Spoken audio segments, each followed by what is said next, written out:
cheia de mim, porque é a primeira palestra que eu estou fazendo na Casa Nova, né? Estou toda feliz aqui com vocês, nessa casa linda, ficou maravilhosa, né? Deixa a gente ainda mais contente de participar. E nós hoje vamos conversar sobre uma orientação de Jesus, que é sobre a caridade. Nós vamos estudar, fazer uma reflexão sobre a parábola do bom samaritano. Muito bem, a parábola do bom samaritano fala de caridade. E então, eu pergunto a vocês, está fácil fazer caridade ultimamente? Não está, né? Vejamos, nós vamos ler e nós vamos falar toda a parábola, mas vamos pensar se nós temos nos comportado como bons samaritanos. Será que se nós encontrássemos alguém na rua com aspecto de alguém necessitando de auxílio, será que nós pararíamos e estenderíamos o nosso coração, a nossa alma, as nossas forças para ele? Será? Esta semana passada, eu passei ali no lar e tinha uma pessoa caída no chão, um senhor deitado no chão. E todas as pessoas passavam e iam embora. Ninguém parava. E eu cheguei para uma pessoa que estava perto e falei, o que acontece? O que aconteceu com essa pessoa? A pessoa respondeu, não sei. Perguntei para outra, não sei. E aí perguntei para uma outra, assim, acho que está bêbado, não está vendo que o bar está aqui? Né? E ficou aquela sensação de que não posso fazer nada a respeito, ninguém está interessado, como é que eu levanto essa pessoa do chão, se eu não tenho força? Então, todas essas coisas que passam pela nossa cabeça num momento como este. Então, nós vamos começar a nossa reflexão do bom samaritano com esta imagem na nossa cabeça. Depois, no finalzinho, a gente conversa um pouco mais sobre isso. Então, a parábola do bom samaritano foi registrada por Lucas no seu Evangelho, no capítulo 10, nos itens de 25 a 37. E no Evangelho segundo o Espiritismo está no capítulo 15, item 3. Bom, o que diz a palavra?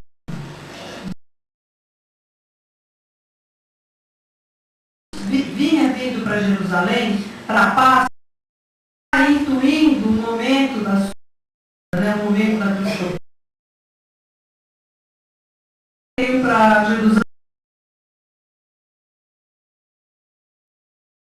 nos lugares onde estava, sagrado, que Jerusalém era considerado um lugar sagrado. Eles iam para fazer oferendas, eles iam para participar da festa da Páscoa e visitar o templo. É verdade que existiam alguns judeus que na cisão entre as tribos ficaram separados, e são os samaritanos, e construíram um templo na Samaria, para não terem que ir até Jerusalém. Então os que iam até Jerusalém eram os judeus, menos os samaritanos. Muito bem. Jerusalém era no alto, era a cidade sagrada e era no alto. Quando Jesus enuncia a parábola, ele fala de Jerusalém e de Jericó. Geograficamente, Jerusalém fica no alto e Jericó no baixo. Nós podemos também considerar, enquanto estudamos, reflexionamos sobre a palestra, nós podemos considerar Jerusalém como a parte sagrada, como as coisas do Espírito. E Jericó, que era realmente um local de atividades comerciais, tal, como a parte material, o espiritual e o material. Muito bem, e Jesus diz então, ele está chegando lá em Jerusalém e ele é abordado por um doutor da lei. O doutor da lei era uma pessoa que tinha todo o conhecimento da lei, dos 5 livros da lei de Moisés. E era uma pessoa extremamente culta, né? Então o doutor da lei, para testar Jesus, chega para ele e diz: Mestre, que devo fazer para possuir a vida eterna? Ele queria tivesse uma resposta para que ele pudesse contradizê-lo. Então Jesus respondeu com uma pergunta: o que está escrito na lei? A lei são todos os livros que tratam dos ensinamentos de Moisés. Então, o que está escrito na lei? Como você a lê? E aí ele diz então: amarás o Senhor teu Deus de todo o teu coração, de toda a tua alma, com todas as suas forças e de todo o seu espírito. E ao próximo como a ti mesmo. Então ele dá a resposta para Jesus de que dizia a lei. Então Jesus disse para ele: faze isto e viverás. Mas ele, querendo ainda tentar Jesus e mostrar-se uma criatura justa, pergunta para Jesus: e quem é o meu próximo? Quem será o meu próximo? Jesus então, sem responder direto para ele, começa a contar uma história, que é a parábola do bom samaritano. Ele diz assim: eu vou pedir a vocês que fiquem muito atentos a todo o texto. Eu vou falar rapidamente o texto, quase todo, e depois a gente volta para reflexionar, tá? Então Jesus disse assim: um homem descia de Jerusalém para Jericó. Caiu em poder de ladrões, que o despojaram, cobriram de ferimentos, tiraram as suas vestes e se foram, deixando-o semi-morto. Aconteceu que em seguida passou um sacerdote, olhou-o meio de longe e seguiu adiante. O sacerdote era um religioso judeu, que fazia os ofícios do templo. Aí depois dele passou o levita. Levita era o responsável pela leitura e interpretação dos textos sagrados. Passou o levita, olhou e passou adiante. E aí ele diz assim: mas um samaritano que viajava, vamos voltar um pouquinho, o sacerdote vinha descendo de Jerusalém para Jericó, o levita vinha descendo de Jerusalém para Jericó, mas o samaritano que viajava, simplesmente viajava por aquelas paragens, simplesmente é tomado de compaixão e atende à necessidade do que o outro precisava para viver. Vamos parar por aqui, depois a gente continua com o texto bíblico, Então, ele diz que era um homem qualquer. Podia ser um judeu, podia ser um samaritano, podia ser um grego, podia ser qualquer pessoa, podia ser qualquer um de nós, E chegou ali, e quando ele sofreu aquele ataque dos ladrões, quando ele sofreu o ataque, ele ficou todo machucado, tiraram a roupa, e ele ficou semi-morto, isto é, inconsciente. Dava para identificar a que tribo, a que povo pertencia aquele homem? Não dava. Não dava para... A roupa não tinha. Rosto todo machucado. Não podia falar para ver o sotaque ou a frase que ele diria. Então era um homem que não dava para identificar. Jesus coloca, na sua sabedoria, ele coloca esse homem como uma criatura qualquer. Qualquer um de nós, qualquer ser humano na vida, podia ser aquele ali, Então ele diz, está aqui, caiu, deixou aí, e ele diz: o homem descia de Jerusalém para Jericó. Nós podemos entender no sentido espiritual que o homem poderia estar numa posição espiritual e começou a fazer coisas que fez com que ele descesse da sua posição espiritual para uma posição mais inferior. Então ele descia de Jerusalém para Jericó e foi atacado. Depois, foi atacado. Quantas vezes, não estou perguntando para vocês quem já foi assaltado, já foi atacado fisicamente aqui, mas quantos de nós já fomos atacados por coisas ruins? Tem alguém que nunca foi atacado por coisa ruim? Não tem, Nós estamos todos aqui buscando a ajuda da equipe médica espiritual, então todos nós já fomos de alguma forma atacados por uma coisa ruim. Então ele foi atacado e ficou ali.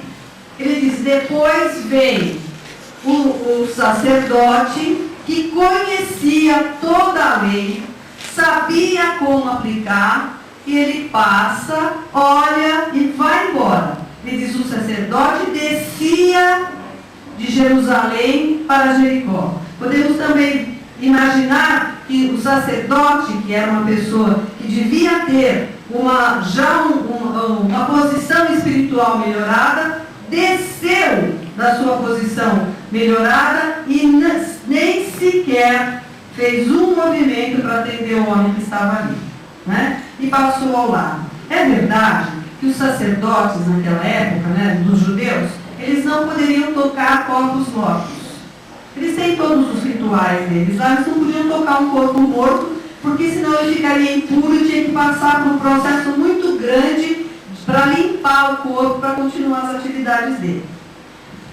Ele olha ali, vê e passa.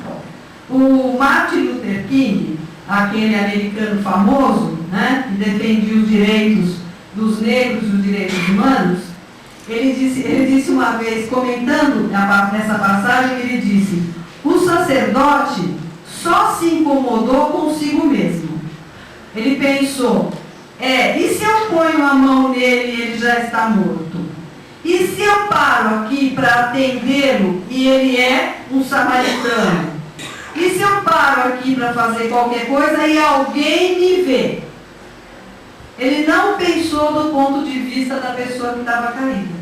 Porque uma pessoa que você não pode identificar pode ser seu pai, pode ser seu irmão, seu filho, pode ser qualquer pessoa, não é? E se ele não foi, não é agora, nesse momento, nem seu pai, nem seu filho, nem seu irmão, ele pode ter sido um pai, filho, irmão, alguém muito amado por você numa outra vida.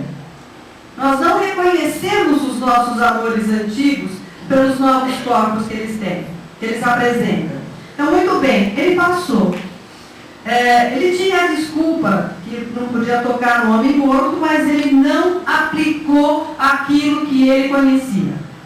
O levita, quando veio, também conhecia toda a lei. Mas ele, certamente, descendo de Jerusalém para Jericó, como Jesus disse, da sua posição de conhecedor do texto bíblico, do que devia ser feito, ele passa adiante também. Então ele desce da sua posição espiritual para uma posição mais material, para uma posição inferior à que ele tinha, para passar ao lado. Depois veio o samaritano. O samaritano, ele era odiado pelos judeus. Eles eram odiados pelos judeus. E certamente odiavam os judeus também, né? Os ortodoxos. Então eles eram considerados como párias, né? Haja vista que quando Jesus foi falar com a mulher na Samaria, pediu um copo de água para a mulher, os apóstolos ficaram escandalizados, ele está falando com o samaritano, né? Então esse samaritano veio, o que ele fez? Ele pegou a pessoa, ele desceu do cavalo dele, o texto diz assim: mas um samaritano que viajava, não disse descia de Jerusalém para Jericó. Então Jesus, quando disse viajava, ele não questionou a condição espiritual do samaritano, porque ele não desceu de Jerusalém, ele viajava, ele estava por ali. Ele diz assim: simplesmente ele é tomado de compaixão e atende à necessidade do outro que precisava de ajuda para reviver. Então ele é tomado de compaixão. Vamos pensar um pouquinho em nós. Quando é que nós somos tomados de compaixão? Alguém pode me dar um exemplo? Quando que a gente é tomado de compaixão? Quando que você, para quem eu estou falando agora, foi tomado em algum momento de compaixão? Busca aí na memória um instantinho. A gente não é tomado de compaixão quando a gente assiste. Eu me lembro de quando a gente era criança, bem criança, né? Passava na Vila Baeta de São Bernardo, passava na igreja o filme da Paixão de Cristo. E não havia uma criatura que não chorasse. A gente é tomado de compaixão, não é? A gente é tomado de compaixão quando você vê o sofrimento do Cristo sem nenhuma necessidade de sofrimento ele sem nenhuma necessidade de sofrimento. Nós somos tomados de compaixão quando você vê uma pessoa que está agonizando, sofrendo há muito tempo em cima de uma cama e a aprovação dela se estende, e a gente vê a dor daquela pessoa. Nós somos tomados de compaixão, não somos? O que é que nós fazemos quando somos tomados de compaixão? A primeira coisa, os nossos olhos se encherem de lágrimas. O nosso coração apertar. E em seguida, o que fazemos? Se você for visitar uma pessoa no hospital, ela estiver muito, muito mal, já em coma, muito mal mesmo, com aparelhos e tal, e você vê o sofrimento dela, você é tomado de compaixão, e o que você faz? Digam para mim. Uma prece, você ora, você abre o coração e faz uma prece para ela. Imediatamente a gente fala, Senhor Divino, não é? Senhor Divino, tenha misericórdia. Não é isso que a gente faz? Então, olha bem, quando a gente é tomado de misericórdia, a quem a gente se liga? Ao Senhor Divino. Ao Senhor Divino. E aí é a misericórdia de Deus que se manifesta em nós. É a misericórdia dele que se manifesta em nós. E aí então nós continuamos a nossa ação. Muito bem, ele foi tomado de compaixão, ele abriu o coração dele e ao mesmo tempo ele pensou, mas o que eu vou fazer? O que essa criatura precisa? Desceu do cavalo, pegou o vinho, pegou o azeite que ele tinha com ele, passou o vinho. Por que será, gente, que Jesus usou o vinho e o azeite? O vinho como uma espécie de um adstringente, como alguma coisa para limpar a ferida, né? E o azeite como um bálsamo para que tirasse a dor. Então ele usa o vinho e o azeite, enrola o moço que estava nu, coloca ele em cima do cavalo dele, desce e vai a pé procurar uma hospedaria. E vai puxando o cavalo com o homem em cima. Vai buscar a hospedaria para poder acolher aquela pessoa. E como ele não podia ficar, ele entrega a pessoa aos cuidados do hospedeiro. Tira 2 moedas, diz o texto, dá para o hospedeiro e diz para ele, cuide dele até que eu retorne. Tudo que você gastar a mais, eu reporei. Não é essa a passagem? É assim que Jesus contou a história. Então, vamos pensar um pouquinho. Quando Jesus perguntou para o doutor da lei, o que está escrito na lei? O que foi que ele falou mesmo? Vamos, gente. Não é porque vocês estão na casa nova que vocês vão ficar com a língua trancada. Amarás ao teu Deus de todo o coração, de toda a tua alma, com todas as tuas forças e de todo o teu espírito. Não foi? Vamos analisar a ação do samaritano. A gente tem que pensar que forças para os judeus, as forças que eles entendiam as forças como todos os bens que eles tinham, bens materiais, né? A alma, para eles, era assim, o coração, você tinha que abrir o coração, amar a Deus com o coração, era você estar disposto a receber tudo que é de Deus. Com a alma, a sua alma, eles achavam que adorar a Deus, amar a Deus com a alma, era praticar a lei de Deus. Em que sentido? Eles saíam de lugares muito longes e peregrinavam até Jerusalém para chegar em Jerusalém e fazer as oferendas. Isso para eles era amar a Deus com a alma. Era o compromisso de fazer, o compromisso de deixar as suas coisas, o compromisso de jejuar, o compromisso de aceitar as condições de Deus, entre aspas, né, as condições de Deus que eles conheciam, e fazer tudo para chegar até Deus. Então veja bem, e aí? E com as forças? As forças era a parte material. Então vamos analisar o samaritano? O samaritano também era judeu. a lei divina para o samaritano também era a lei de Moisés. Então vejamos, o samaritano chegou, desceu do cavalo, olhou para a pessoa. Primeiro, quando ele desceu do cavalo, ele já abriu o coração dele, não foi? Ele chegou e amou a Deus com o coração, porque ele chegou, desceu e foi atender. Mas ao mesmo tempo, ele teve que pensar: o que eu vou fazer aqui? Que estado está essa criatura? Como é que eu ajudo? Prestem atenção. Como é que eu ajudo? Aí, quando ele pensou em tudo isso, ele usou a mente e o coração. Usou os dois. Aí, quando ele começou a agir, ele fez o quê? Ele agiu com a alma.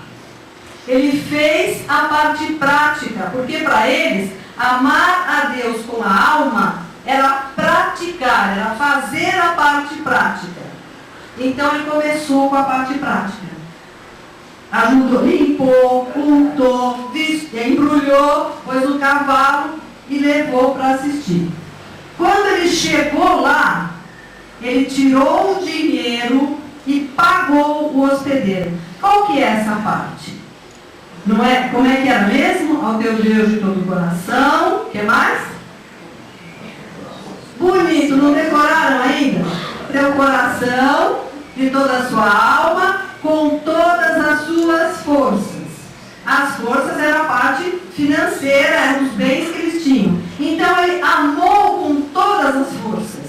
Ele deu e com todas, porque ele disse: se não der isso aqui, quando eu voltar eu pago o resto. Não é?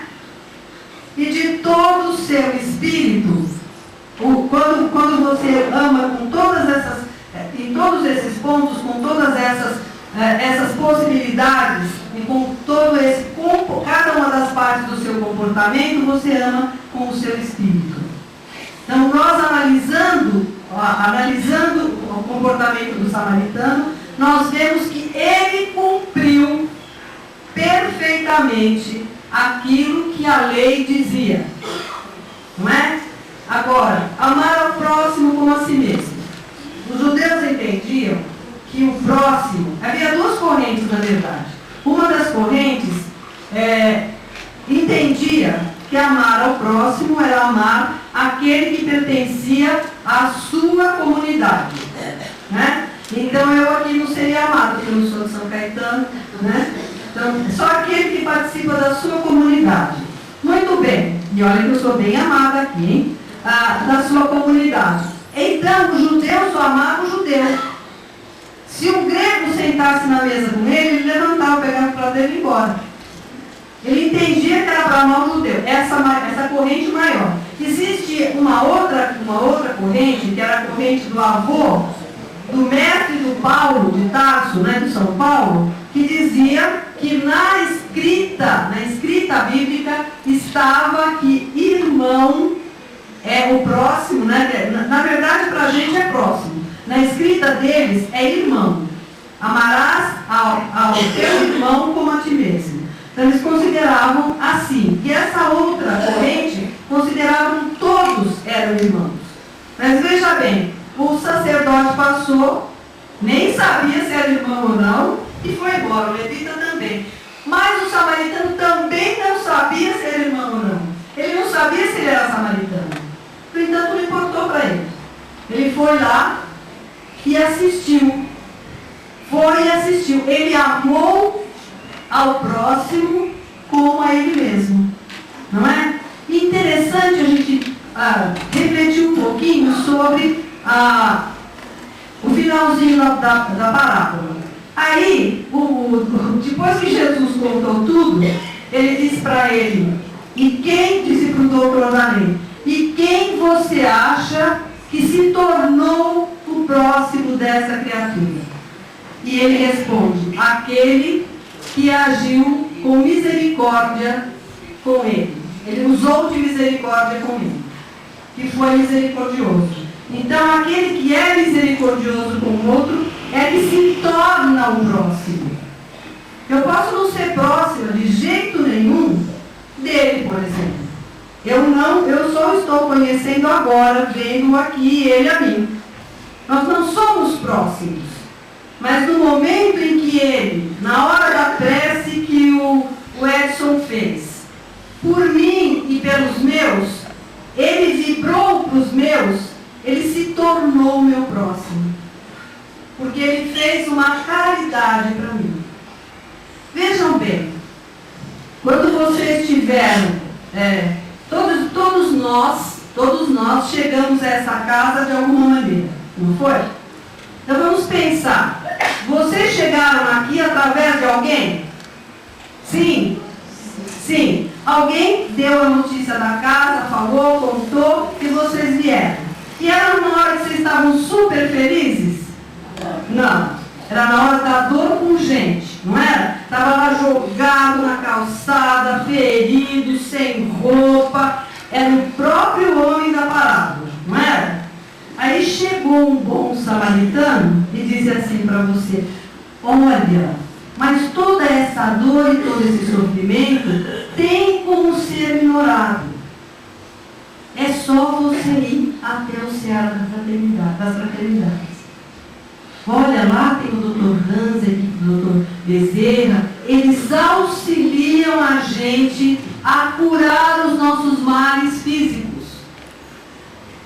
E tudo que é feito na casa nos ajuda a curar os nossos males espirituais.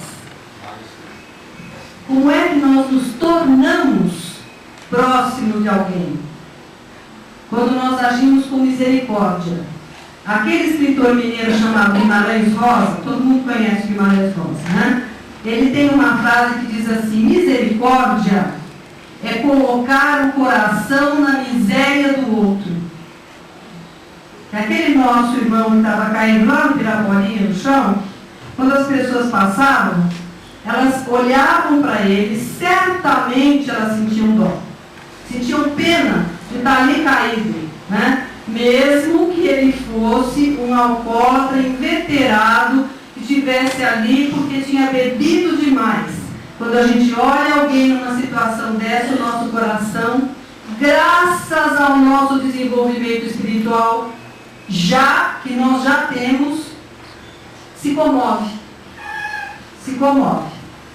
Mas passar do coração para a ação é muito difícil. É muito difícil, não é? Como é que nós podemos fazer isso? E às vezes a gente pensa, puxa vida, tem que sair por aí encontrando gente machucada, caída, sem roupa, para ajudar, gente que está no fundo do poço para ajudar, porque senão eu não estou fazendo caridade. Jesus deixou muito claro que só pela caridade, pela prática da caridade, é que nós realmente iluminamos o nosso espírito, não é? Então, mas não é procurar esse tipo de situação. Se ela se apresentar, vamos pensar em como fazer, não é? Mas como é que nós podemos nos tornar o próximo de alguém? Abrindo o nosso coração, colocando o nosso coração na miséria do outro. Fazendo com que aquela criatura encontre ocasião de ter esperança. Aquela criatura vislumbre uma possibilidade de melhora para a vida dela. Levar um pouco de luz. Esses cartõezinhos que o Edson distribui, né?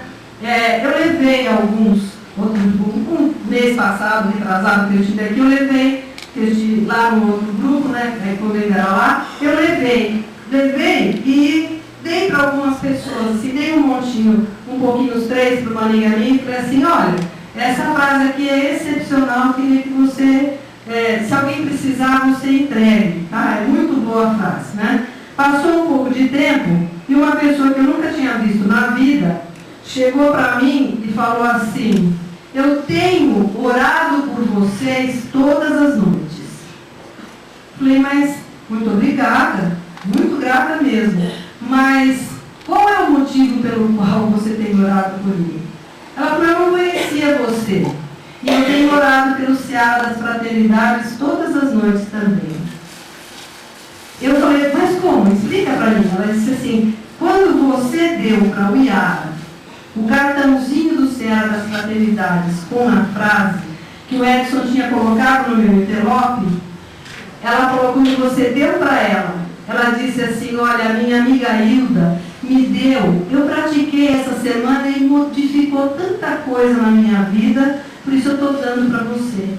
Ela falou, eu comecei a prática e no terceiro dia eu já comecei a orar por vocês, porque a minha vida, na minha vida que não havia nenhuma esperança, começou a brilhar uma luz. Então vocês estão aqui toda semana. O cartãozinho pode ser uma forma de fazer caridade, pode ser uma forma de nos tornar próximo de alguém. O sorriso que nós distribuímos, porque nós somos muito muquiranas com sorriso, não somos? Nós somos gente séria. Como nós somos gente séria, espírita é gente séria, nós somos gente séria, nós não sorrimos para qualquer um, sorrimos? Não sorri não, passei e sorri com um monte de gente, ninguém estava sorrindo para mim. É assim. Então nós precisamos, nós vamos começar. É certo que aquele moço, o que vocês fariam para o moço se vocês do Pirabolinha, vocês não pudessem levantar do chão? Chamava o SAMU, foi isso que eu fiz. Né? Chamava o SAMU e fui para casa morrendo de dor no coração que o sapo devorasse demais. A minha vizinha de frente, um moço estava esperando para levar o marido dela para o trabalho e, infelizmente, tomou um tiro de 2 meninos que tentaram assaltá-lo, né?